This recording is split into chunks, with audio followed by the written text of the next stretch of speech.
So hello everyone, कैसे हैं आप लोग। आई होप कि आप सब ठीक होंगे। तो आज का वीडियो 12th फिजिक्स के लिए होगा। चैप्टर 9 मेरे पास कमेंट आ था कि सर प्लीज़ 8 और 9 के न्यूमेरिकल करा दीजिए, बहुत ज़्यादा दिक्कत कर रहे हैं। तो मैंने 8 के तो करा दिए हैं। आज का वीडियो चैप्टर 9 पे होगा, किरण प्रकाशिकी एवं प्रकाशिकी यंत्र।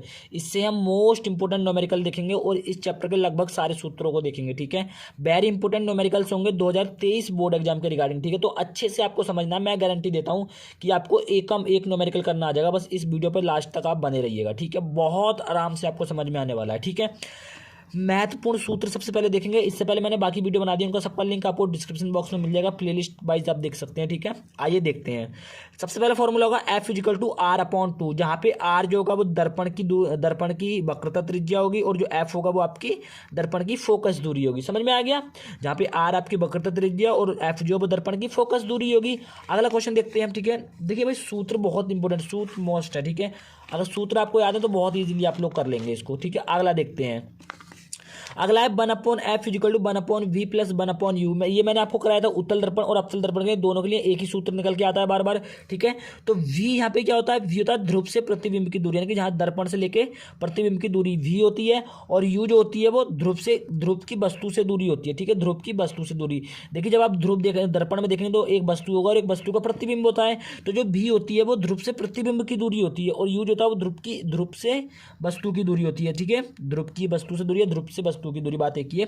रेखीय आवर्धन, अगर इसकी बात करें परिभाषा की, तो प्रतिबिंब की लंबाई तथा वस्तु की लंबाई के अनुपात को हम रेखीय आवर्धन कहते हैं। ठीक है, अनुपात हो गया ये। ठीक है, तो ये होता है प्रतिबिंब की लंबाई अपॉन वस्तु की लंबाई। ठीक है, प्रतिबिंब की लंबाई को हम I से डिनोट करते हैं और वस्तु की लंबाई को हम O से डिनोट करते हैं। ठीक है, तो अगर कभी भी हमें आवर्धन निकालना हो तो हम I/O इस वाले फॉर्मूले का यूज करेंगे। अगला है अपने पास क्रांतिक कोण का, N is equal to 1/sin c, जहाँ पे N आपका अपवर्तनांक होता है और C जो आपका क्रांतिक कोण होता है। ठीक है, अब आगे आते हैं भाई। आगे देखिए, अपने पास 5वें नंबर पर लिखा हुआ है M इजिकल टू -V/U। ठीक है, ये भी आपका एक फॉर्मूला होता है। ठीक है, M इजिकल टू -V/U, ये भी हम आगे देखेंगे। जब किसी उसकी दूरियां दे रखी होती हैं वस्तु की, ठीक है, दर्पण से, तो वो इसके लिए ये वाला यूज होगा। ठीक है, और अगर लंबाई दे रखी तो उसके लिए ये वाला यूज होगा। समझ में आया। अब अगर हम इन दोनों को ही मिला देंगे, इसको और इसको अगर हम मिला देंगे तो आपका ये वाला फॉर्मूला बन जाएगा। M यहाँ पे M ये दोनों को इक्वल रख देंगे तो -I/O इजिकल टू -B/U ये हो जाएगा आपका।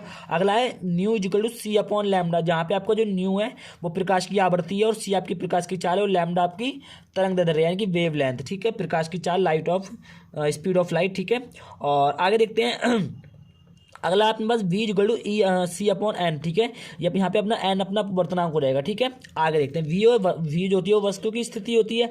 अब आगे हम इसी पे अपने न्यूमेरिकल देखेंगे। बहुत बढ़िया न्यूमेरिकल, एक बार में आपको समझ में आने वाले। आइए चलते हैं न्यूमेरिकल्स की तरफ। तो देखिए, फर्स्ट न्यूमेरिकल अपने पास है, किसी समतल परावर्तित तल पर 5000 एंगस्ट्रॉन का प्रकाश आपतित है। ठीक है, 5000 एंगस्ट्रॉन का प्रकाश आपतित है। परावर्तित प्रकाश की आवृत्ति ज्ञात कीजिए। सबसे पहले हमें एंगस्ट्रॉन में दिया हुआ, तो ये क्या दिया हुआ है, हमें तरंग दैर्ध्य दी हुई है। ठीक है, तो लैम्डा इक्वल टू क्या होता है, तरंग दैर्ध्य को लैम्डा से दिखाते हैं। तो लैम्डा कितना दिया हुआ अपने को, 5000 एंगस्ट्रॉन। अब ये एंगस्ट्रॉन में है तो इसे मीटर में कन्वर्ट कर लीजिए। मीटर में कन्वर्ट करने के लिए आपको क्या करना पड़ेगा, 10⁻10 से गुणा करना पड़ेगा। ठीक है, तो 10⁻−10 से गुणा करना पड़ेगा, तो ये मीटर में कन्वर्ट हो जाएगा। उसके बाद आपको क्या करना है, इसको थोड़ा सॉल्व कर सकते हैं। इसको लिख सकते हैं हम 5 इंटू, यहाँ पे 5 इंटू 1000 लिखेंगे तो 1000 को क्या लिख सकते हैं हम, 10⁻3 और यहाँ पे 10⁻−10 मीटर। पूरा सॉल्व करेंगे तो आपका आ जाएगा लैम्डा इक्वल टू 5 इंटू, ये प्लस में है और ये माइनस में पावर घट जाएगी, यानी कि 10⁻−7 मीटर आ जाएगा। तो ये हमें लैम्डा का मान मिल गया। क्या हमें क्या निकालना था, हमें निकालना था आवर्ती। ठीक है, क्या निकालना था हमें निकालना था आवर्ती। तो लिखिए भाई यहाँ पे, तो आवर्ती क्या होती है, आवर्ती का फॉर्मूला अपने पास होता है म्यू इजिकल टू C/λ, जहाँ पे C प्रकाश की चाल होती है। तो रख दीजिए वैल्यू यहाँ पे। तो न्यू इजिकल टू C की वैल्यू होती है 3 इंटू 10⁸ अपॉन लैम्डा का मान अभी हमने निकाला था यहाँ पे 5 गुणा 10⁻⁻7। आगे सॉल्व करेंगे, आप नीचे को सॉल्व करिएगा। ठीक है, तो यहाँ पे न्यू इजिकल टू कितना हो जाएगा, देखिए 10⁻7 ऊपर जाएगा, -7 जो ऊपर जाएगा तो प्लस में हो जाएगा। तो 8 और 7 कितना हो जाएगा बताइए, 15 हो जाएगा 8 और 7। तो यहाँ बचेगा आपका 3/5 गुणा 10⁻15 हो जाएगा। और यहाँ पे जब आप सॉल्व करेंगे तो जब इससे भाग करेंगे तो कितना आएगा, 0.6 इंटू 10⁻15 और आवर्ती का मात्रक होता है हर्ट्ज। ठीक है, तो ये आपकी आवर्ती यहाँ पे निकल के आ जाएगी। आई होप कि आपको समझ में आ चुका होगा कि हमें कैसे करने हैं नॉमेरिकल। ठीक है, पहला नॉमेरिकल आपका क्लियर हो जाता है। अगला नॉमेरिकल देखते हैं भाई। अगले नॉमेरिकल में भी कोई ज़्यादा बड़ा पहाड़ आपको दिया हुआ नहीं है, बहुत बढ़िया नॉमेरिकल है, मोस्ट इंपॉर्टेंट नॉमेरिकल है, ये ध्यान रखिएगा। ठीक है, क्वेश्चन क्या है, वायु में प्रकाश की चाल 3.0 × 10⁸ मीटर प्रति सेकंड है। सबसे पहले आपको प्रकाश की चाल दी हुई है, यानी कि सी का मान दिया हुआ है, कितना दिया हुआ है, 3 × 10⁸ मीटर प्रति सेकंड। अपवर्तनांक दिया हुआ है भाई, अपवर्तनांक कितना दिया हुआ है, एन। अपवर्तनांक को एन से दिखाते ना, ये बताया था आपको, 1.5 दिया हुआ है भाई। तो बाले कांच में प्रकाश की चाल ज्ञात कीजिए। क्या ज्ञात कीजिए, प्रकाश की चाल आपको ज्ञात करनी है। ठीक है, तो प्रकाश की चाल निकाल लेते हैं भाई। कैसे निकालेंगे, बहुत ईजी है ये।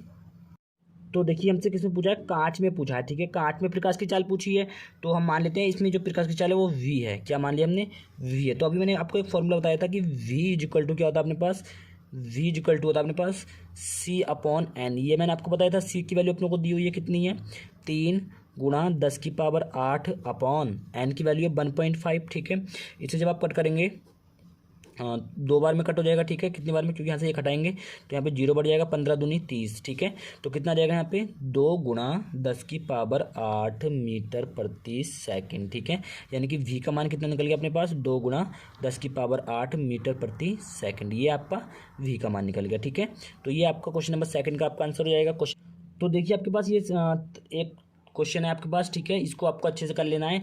2 सेंटीमीटर ऊंचाई की एक वस्तु अवतल दर्पण से 16 सेंटीमीटर की दूरी पर रखी है।